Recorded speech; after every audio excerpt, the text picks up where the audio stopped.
Hola, buenas noches.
¿No me escuchan?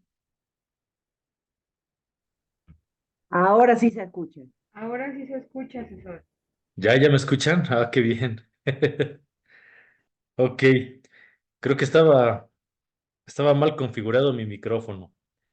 Bueno, primero les dije buenas noches, bienvenidos a este nuestro séptimo espacio abierto del aprendizaje, ya de semana 4. Esta es la recta final y bueno, también les preguntaba cómo les fue en sus actividades de la semana 3, la actividad 5 y 6. ¿Quién me dice cómo le fue? Buenas noches, asesor. A mí me fue bien, fue una tarea muy difícil, pero después de tanto trabajo quedé muy contenta con mis calificaciones. O sea, sí fue mucha investigación, ¿cómo se llama? Mucha tarea, pero al final la satisfacción de una buena nota. Excelente, Ana. Muchas gracias por tu participación. Gracias, Pues asesor. sí, yo considero que la actividad 6 en particular es la más pesadita de todo el módulo. Algunos dicen que es el proyecto integrador, pero la mayoría de cuando les voy preguntando creo que dicen que es la 6. Ya me dirán ustedes, en nuestra clase del día viernes me van a decir cómo sienten el proyecto integrador. Yo creo que está sencillo. Es más, ya por ahí tuve una entrega de una de sus compañeras y la verdad, excelente actividad, ¿eh? Muy buena, no se equivocó en nada. Me sorprendió. Así que quiero pensar, quiero pensar que así como su compañera, la mayoría de ustedes van, después de todo lo caminado, después de todo lo recorrido, las competencias que tienen al día de hoy son para demostrarlas en este proyecto que, como su nombre lo dice, es integrador. Yo tengo la firme convicción de que ustedes lo van a demostrar, ¿vale? Y bueno, antes de comenzar, ¿tienen alguna duda, alguna pregunta? ¿Ya revisaron el proyecto integrador, el contenido extenso, los recursos, los cuestionarios, la autoevaluación? ¿Alguna duda sobre estos temas? Yo sí, asesor. Buenas noches a Julieta, buenas todos. noches. Bueno, ya le pregunté y ya más o menos algo me contestó ahora hace un momento Sí, acerca del inciso A, porque no sabía si quedarme, digamos, hasta donde tenemos la valoración de lo que es el 20 o también sacar el valor de C, ¿no? Al final, bueno, he optado por hacer por continuarlo y llegar hasta el valor de C. Entonces, eso simplemente quiero rectificar que sea correcto, que sea así. sí, Julieta, tu actividad número 6 ya está calificada. Sí, Sacaste 100, a pesar de que sí, por ahí tienes un pequeño error aritmético en el inciso B. En el inciso A está bien, quedaste cercano al resultado óptimo, pero es por una cuestión de arrastrar decimales, no completarlos sí. en su totalidad. Pero está bien, porque lo que más cuenta a la hora de calificar es el procedimiento. Hay muchos de ustedes que tienen procedimientos correctos, pero al final la riegan por ahí en una suma, una resta, algo. O hay otros que se equivocan desde el principio, a pesar de que el procedimiento es correcto, pero lo van arrastrando. Ese es un poquito más grave. Pero hay otros que me ponen resultados a veces correctos con un procedimiento, mm, bueno, que por lo menos yo no le entiendo. No encuentro pies ni cabeza. Entonces, eso me hace desconfiar. Inclusive algunos de ellos hasta, pues ni modo, son sospechas de plagio, ¿no? Y hay otros que valoro mucho su esfuerzo, créanme que sí lo valoro, pero definitivamente pues están perdidos, ¿no? Hacen procedimientos que no son pertinentes y obviamente sus resultados pues están alejados de, de una certeza en el ejercicio. Pero déjenme decirles que en este grupo son los menos, ¿eh? Fueron muy poquitos los perdidos. Me refiero a unos tres, si acaso. Y de esos tres por ahí, pues hicieron su mayor esfuerzo y lo reconozco. Pero sí, definitivo, pues estuvieron perdidos, ¿no? Eh, por ahí también tuve algunos reclamos. A alguien por ahí no le gustó su calificación, pero ya en la retroalimentación parece que ya se comprendió. Y normalmente son personas que no, estudiantes que no nos acompañan en estos espacios. Y pues creo que es evidente que tampoco revisan las grabaciones. Pues si de por sí está complicado, ustedes que están conmigo en estos espacios, pues imagínense los que no están y no revisan las grabaciones. Me decían que era por cuestiones de tiempo, por el trabajo. Pues sí, pero ¿cómo te explico entonces que tu actividad pues es diferente, ¿no? Pero bueno, ya, pasemos a lo que nos interesa entonces. Si no hay otra duda, o Julieta, no sé si resolví tu duda. Es que en realidad ya, esa parte ya de las 6 ya me quedó clara y bien, ¿no? Ahora, pero yo le estaba preguntando acerca del proyecto integrador. O sea, ya lo tengo casi formulado, pero tengo dudas de si seguir o parar, por ejemplo, en el inciso A, donde el instante t es igual a 1 y la velocidad de la partícula es a 20. Si terminar mi procedimiento en 20, digamos, o buscar el valor de c, que Mm, entonces ya, bueno, me daría más resultados, ¿no? No tienes que buscarlo, nada más lo sustituyes. Cambias C por 20, eso es todo. Nada más tienes que cambiarla porque el ejercicio ya te lo da como tal. Ok. Es A que ver. eso, o sea, eso sí lo hice al principio, pero es que después empecé con dudas, yo y mis dudas, y entonces seguí haciendo otro procedimiento donde termina dándome el valor de 12 la C. No. Eh, Te dice el problema que de la función que ya te dan, Ujú. que es 2t más 7, te dice en el inciso A que tú debes de tomar t igual a 1 y una velocidad de 20. Recuerda que t es el tiempo. Entonces, lo único que tú tienes que hacer es hacer tu procedimiento de integración con este consentimiento de que t toma valor de 1. Y al final, cuando ya encuentres pues, tu resultado, tu función, lo único que vas a hacer es sustituir, nada más. El valor que te dan aquí de 20 que toma el valor de c. De tal manera que te queda tu función en t al cuadrado más algo en t más 20.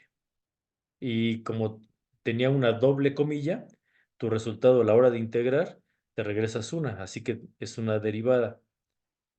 Se queda en velocidad. Realmente el valor que a ti te dan es una aceleración. La aceleración es doble comilla. Cuando tú la integras, se convierte en velocidad. A eso es a lo que se refiere el planteamiento al principio. No sé si te ayudé, Julieta, o te confundí más. Sí, creo que sí. Y sí, lo de la comilla me quedó claro y sí, efectivamente es una aceleración que después es como regresarse, ¿no? Como volver Exacto. al paso anterior, digamos, ¿no? Sí. Así es correcto. Bueno, igual. Sí, sí saqué el valor de C y sí, sí todo eso, pero es que después seguía haciendo procedimientos, entonces ya esa parte es la que tengo, sigo en duda. A lo mejor ya tengo el cerebro bloqueado un poco, ¿no? No lo sé. Pues date un tiempo para descansar. Hoy voy a platicarles un poco del proyecto integrador en específico, ya cuando vaya a finalizar la clase, para a ver si ahí en este punto te puedo ayudar a dar luces en tus procedimientos. Eso es en cuanto al inciso A, prácticamente. En el inciso B, cambia tu instante. Ahora toma un valor de 3 con un valor de 300. Tu procedimiento es el mismo, tomas tu resultado anterior. O sea, no tomas la función original, tomas el resultado del inciso A. Es por eso que tiene que ser muy preciso ese resultado. Y esa, esa función que es cuadrática, esa es la que ahora tú vas a integrar. Y cuando integres, no se te olvide que tomas un valor de t igual a 3 con valor de 300. Entonces, en tu resultado, simplemente tú tomas esa evaluación de t igual a 3 y tu c se convierte en 300 para que no lo olvides. Prácticamente eso es todo del B y en el C está súper fácil, es la regla de Barrow, prácticamente en los intervalos de 6 a 12. Tomas un valor mínimo y un valor final. Y es simple sustitución. Está muy sencillo ahí. Ahí obtienes un valor numérico como tal, no una función, un valor numérico. Y en el inciso D son máximos y mínimos. Prácticamente ahí derivas. Ahí es una derivación. Así que pues yo no le veo mayor problema. A la hora de que derivas, te va a quedar una función cuadrática y esta función cuadrática, para encontrar sus máximos y sus mínimos, pues tienes que encontrar sus raíces de la función. Yo te recomiendo que apliques la fórmula general, la chicharronera, y así obtienes tus resultados. Se puede por factorización, aunque yo recomiendo la ecuación general. Tiene un procedimiento más largo, pero es más sencillo. A menos de que ya tengan cierto dominio de la factorización, pues adelante, ¿no? El resultado tiene que ser el mismo. No tiene por qué variar. Y bueno, ya voy a hacer más precisiones al final. ¿Alguna otra duda?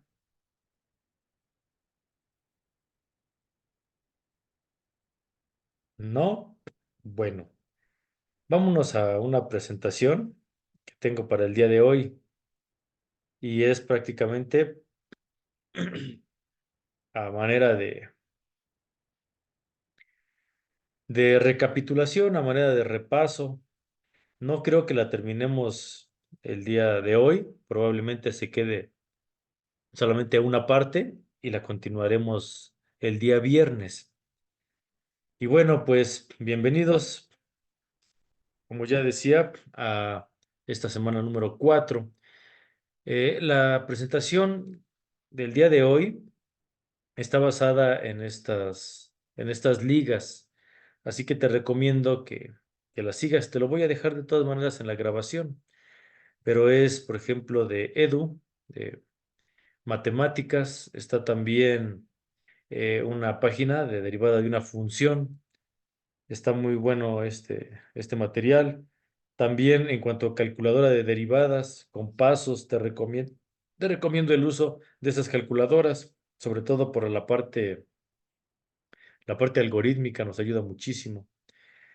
También la del profe Julio, que por ahí ya hemos utilizado algunos de sus ligas. También está muy bien explicado. Y bien.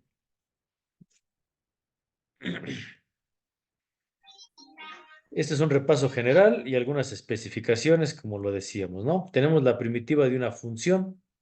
La función g de x es una primitiva de la función f de x en un intervalo y siempre y cuando g de o g' de x sea f de x para todo x en un intervalo y.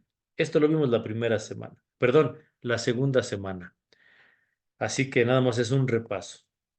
Ejemplo, cuando la función original, porque es mayúscula, f de x es igual a x cuarta sobre 4, se dice que esta es una primitiva de f minúscula x, ya que f' de x es x al cubo. Si observas, pues es su derivada. ¿Ok? También la función g de x es igual a x a la 4 sobre 4 más 2. Esta es una primitiva de f minúscula, donde ambas en cualquier intervalo de la recta real simplemente se tiene que derivar o se tiene que integrar de acuerdo a lo que te pide la función. Tenía una constante, la constante simplemente pues se cancela porque no está sujeta a derivación. Tenemos la integral indefinida. Se le llama integral indefinida de una función f de x a un intervalo, siempre del conjunto y. Todo esto porque le pertenecen las primitivas de la función f en su intervalo y, donde se escribe el símbolo de integración, que se le llama integrando, a f de x de dx, y así es como se lee, la integral de f de x.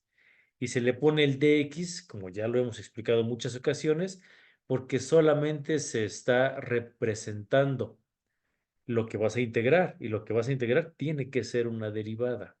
Por eso se le pone el dx. Bien. En la integral indefinida, no debes de olvidar que cuando tú tienes elementos logarítmicos, por ejemplo, el de base e, que tanto trabajo nos costó a todos, es importante que siempre recuerdes quién es g de x. Yo por ahí lo explicaba como una dv o una du.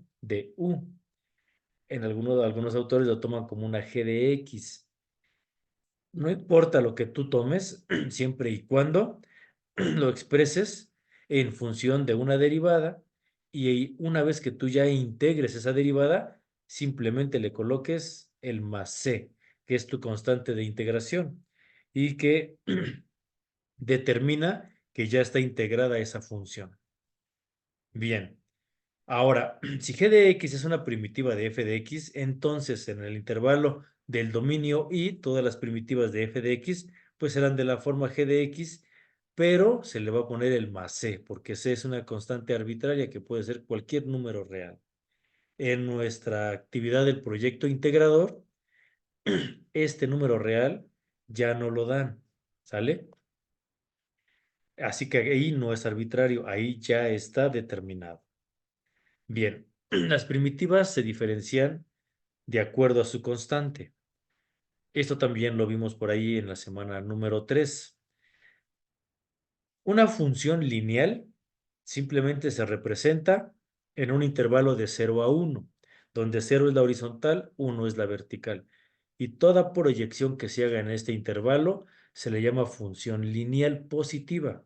Y cuando sea mayor a 90 y menor a 180, será una pendiente negativa. La diferencia es que tú tienes una derivada. Cuando integras, te regresas a su función original. Cuando tú tienes una doble derivada y la integras, te regresas a su primera derivada. Cuando tú tienes una aceleración, la integras y llegas a su velocidad. Si la velocidad la integras, llegas a un punto o a una determinación en distancia o constante, y así sucesivamente. Entonces, veamos, arriba tengo la derivada, perdón, el integrando. Abajo tengo la derivada. Es simplemente la descomposición de la función lineal en función o en combinación con una segunda función que me obliga a un exponente. Al tener dos funciones y unirlas o generar un producto entre ellas, se genera un producto cuadrático. Y la representación de este elemento cuadrático es una parábola.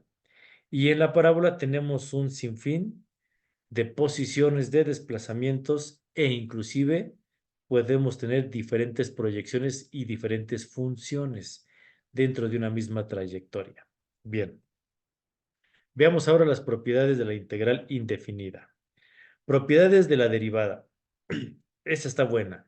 Es cuando yo tengo un término algebraico, el que sea, KF, pero es en su primera derivada de X. Entonces, este mismo término que corresponde a X me va a hacer representar que todos los elementos del coeficiente K le van a pertenecer a un número real.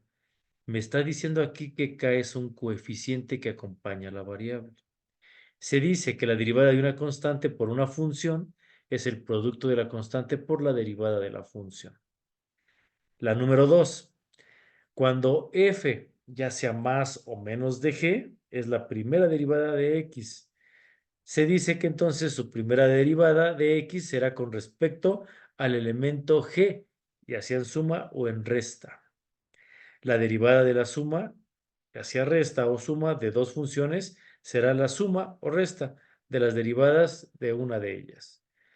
Recuerden que cuando vimos derivadas, por ahí tengo una presentación donde vimos un montón de propiedades, ¿se acuerdan? E inclusive hasta ustedes me ayudaban a ir resolviendo algunos ejercicios. Esas son todas las propiedades, pero yo estoy aquí nada más recalcando algunas. Otra, por ejemplo, que tiene que ver, pero con propiedades de la integral indefinida. Es lo mismo que la derivada, pero en un integrando, donde lo que tú habías derivado, ahora lo vas a regresar a su posición original. Vas a convertir el dx en una c, y tú puedes ir al revés, convertir una c en una dx cuando integras. Por lo tanto, la k, que es el coeficiente, toma un valor constante y no lo puedes dejar dentro de la integración, lo tienes que sacar, algo que tú ya dominas. Recuerda que K pertenece a los números reales, no es una variable, es una constante y deberá salir siempre fuera, inclusive también el signo. El signo de la integral también va afuera. Número 2. ¿Qué pasa cuando lo que estoy integrando está referido a un producto?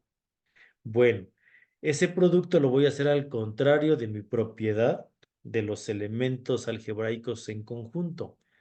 ¿A qué me refiero? A mí me enseñaron que cuando yo operara elementos combinados o agrupados en aritmética y en álgebra, los debo de operar de adentro hacia afuera. Cuando estás integrando es al revés, es de afuera hacia adentro.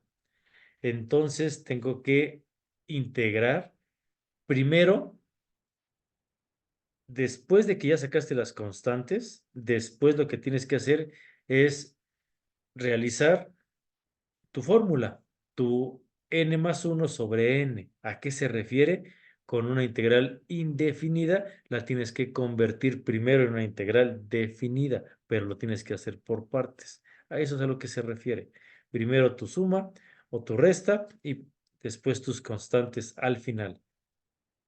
Bien.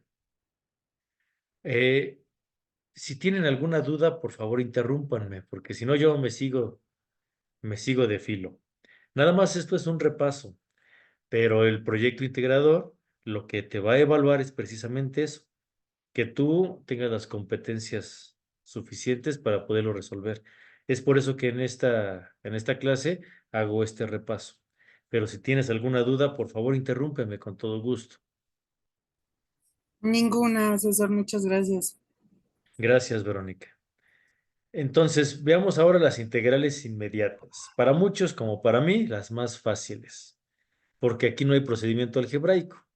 Simplemente es por tabla. Y esta es la tablita donde, ¿qué pasa si de repente me piden la integral de un elemento elevado a la a de dx? Pues no pasa nada, simplemente aplico mi fórmula de la integral definida, donde tengo mi x a la a más 1 y mi denominador igual a la a más 1 y no se me olvide poner el más c, una vez que ya está integrado, donde a deberá de ser cualquier número diferente de menos 1 y pertenece a los números reales. Es decir, no puede ser una variable. Tiene que ser un valor conocido, un número real. ¿Cuáles son los números reales? Todos, con los que se puede contar. Bien, la número 2, ¿qué pasa cuando yo tengo un inverso multiplicativo? Que por ahí ya vimos algunos. Es por fórmula. Esto es un logaritmo natural, ¿sale? Del mismo valor de x más c. Y este, que ustedes hasta lo van a soñar. ¿Qué pasa cuando tengo un logaritmo neperiano de base e a la x? La verdad es que está bien fácil, que simplemente queda igual y lo repetí N veces en mis clases. Queda igual. E a la X, nada más le agregas el más C. Nada más que por ahí los hizo repeler el exponente. Pero queda igual. Estuvo muy fácil. Qué bueno que les pusieron ese. De haberles puesto un logaritmo natural, ahí estarían problemitas porque tendrían que hacer inversos multiplicativos. Pero no fue el caso. En la número 4, cuando tengo una integral, pero de base a la X. Cuando yo tengo un elemento sin el coeficiente y está elevado a la variable, esto me indica que yo tengo que hacer un inverso logarítmico y es un logaritmo natural, pero inverso. Este no está tan sencillo. Siempre y cuando a sea mayor a 0 y diferente de 1. Porque si me da 1, se cancela, te queda igual y no estás sujeto a integración. Y si te da menor a 0, es una incongruencia porque al hacer el inverso en logaritmo, ya lo estás manejando como si fuera negativo. Así que no puede haber otro negativo, si no te quedaría el inverso del inverso, lo cual es una incongruencia matemática. En el número 5, esas están bien fáciles, son las trigonométricas. Si tú integras seno, pues te da menos coseno. Si tú integras coseno, te da seno. También está muy fácil. Y esta, la número 7, al igual que la 8, están muy padres. La 7 tiene un radical y está en el denominador. Simplemente, a la hora de integrar, tú vas a tener un arcoseno. ¿Sí? ¿Qué es un arcoseno? Es una función inversa trigonométrica, que se le llama arcoseno, o lo que es igual a un seno a la menos 1. Es lo mismo. Cuando tú tienes una función trigonométrica elevada a la menos 1, también se le llaman arcos, ¿sale? Arcoseno o arcotangente en el caso de la de abajo. Pero, insisto, es por tabla. Bien, ¿qué pasa con las integrales inmediatas? O también se le llaman compuestas. Bueno, pues tenemos una integral que es una x a la r de dx. Como lo he dicho siempre, no importa qué variable te pongan, sigue siendo variable. Estamos muy acostumbrados, pero muy acostumbrados a la x. Pero cuando te ponen una letra diferente a la x, chin, ya no se pudo. Y pues no, tú tienes que aprender que es una letra y se opera de la misma manera. Aquí en este caso la x es la base y la r es otra literal. Se vale, puede ser lo que sea, pero lo que no puedes poner es una X a la X, también es una incongruencia, por eso se le pone otra letra, ¿sale? Y yo te había dicho que en una conveniencia matemática, las últimas son variables, las primeras suelen ser constantes y las de en medio pueden cambiar de lugar, a veces constante, a veces variable, y en este caso es una R, es de las de en medio, por eso esa puede ser constante, puede ser variable, dependiendo la situación. ¿Sale? Es cuando también vimos la clase pasada, cuando tú puedes utilizar un cambio de variable, dependiendo la conveniencia matemática. Aquí aplicaría, ¿no? Un cambio de variable. Bueno, pues siempre y cuando R, como exponente, deberá ser diferente de menos 1. ¿Ok? Bien. ¿Qué pasa cuando tenemos una función del tipo general? ¿Cómo sería una del tipo general? Es una integral de f' de f de x a la r de dx. ¿Qué sucede aquí? Es un término con una base variable y un exponente también posiblemente variable. Bueno, no importa. Lo que tengo que hacer es aplicar mi fórmula y agregarle el más c. Es lo mismo que la de arriba. Es lo mismo, simplemente se está expresando diferente, porque te están pidiendo una f' de x, que tú ya sabes que se está expresando la derivada, nada más, nada más. Nada más que normalmente para modelos matemáticos se utiliza esta de tipo general y para ejercicios, para cuestiones prácticas, se ocupa la de arriba.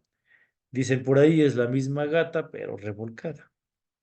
Así que como te lo pongan. Veamos un ejemplo. ¿Qué pasa con la integral trigonométrica del Perdón coseno que de lo 2x? interrumpa. En este caso, por ejemplo, la R podría ser como la N más Exacto, 1. exactamente. Ah, ok. Donde la n es cualquier número, es cualquier Muy número. bien, gracias. ¿Sí, Verónica? Bien. Pero ¿por qué ponen la R y no la N? Uno, por el tipo de autor. Dos, porque te hacen alusión de que N puede ser variable o puede ser una constante, puede ser cualquiera de las dos. Cuando te ponen N, hacen alusión a que nada más será un número real, un número conocido. Pero en ocasiones también te lo pueden elevar a la A. Y A no es un número conocido. Entonces, esa es una diferencia muy estricta, ¿no? Ya es para un cálculo avanzado. Y nosotros en este nivel no vemos cálculo avanzado. Vemos un cálculo básico, un poquito intermedio, y no aplica el exponente la A. Pero esa sería una diferencia entre la R y la N. ¿Ok? Bien, ahora en este ejemplo decía, la integral del coseno 2x por el coseno cúbico de 2x de dx. ¿Qué pasa aquí? Pues tengo tres términos. Uno es el coseno de 2x y otro es el seno cúbico y otro es 2x. Entonces, ¿qué tengo que hacer? Primero, saco mis constantes. Si se acuerdan de esta parte, ¿verdad? Saco mis constantes. Al tener un elemento con igualdad a la 1/2, saco ese 1/2. ¿Por qué? Porque ese 1/2 es mi constante. Me queda 2 coseno de 2x, que es como una equivalencia. Y se queda el seno cúbico y se queda el 2x de dx. Ahora, ¿qué pasa? Integro lo que se quedó adentro. ¿Qué se quedó adentro? El seno cúbico se convierte en seno a la cuarta sobre 4 de 2x. Y resuelvo esta parte. Simplemente esa es una cuestión meramente aritmética, con un poco de álgebra por el juego de los exponentes. Y simplemente pues voy a tener ahí que el seno a la cuarta sobre 4 se cancela y me queda 1/2 por 2x. Entonces, 1/2 por 2 pues me da 1/8 del seno a la cuarta de 2x. Y se fueron los exponentes. Nada más le agrego mi constante. Y le agrego el elemento constante que había sacado. Y se acabó. ¿Estamos? Está muy sencillo porque es prácticamente puro juego de variables. En las actividades de prepa en línea no se ponen en ninguna actividad trabajamos con integrales trigonométricas. Pero bueno, pues si se trata de aprender, aquí te dejo uno. Cuando te aparecen funciones trigonométricas, prácticamente nada más es un puro juego de valor de tabla, nada más. Bien, ¿qué pasa con las integrales inmediatas para funciones compuestas? Tenemos la integral de 1 sobre x de dx. Esto es igual a un logaritmo natural de x absoluto más c. También es por tabla. Ya lo había explicado. Cuando tienes un inverso multiplicativo por tabla, siempre será un logaritmo natural. Y x entre las dos barras se lee absoluto. ¿Qué significa? Que será el valor de x siempre positivo. Siempre positivo. Nunca podrá ser negativo. A eso es a lo que se refiere. Más su c. Y aquí tenemos lo mismo expresado de una forma absoluta del tipo general. Es la integral de f de x de dx. Y es lo mismo. Es como explicaba anteriormente.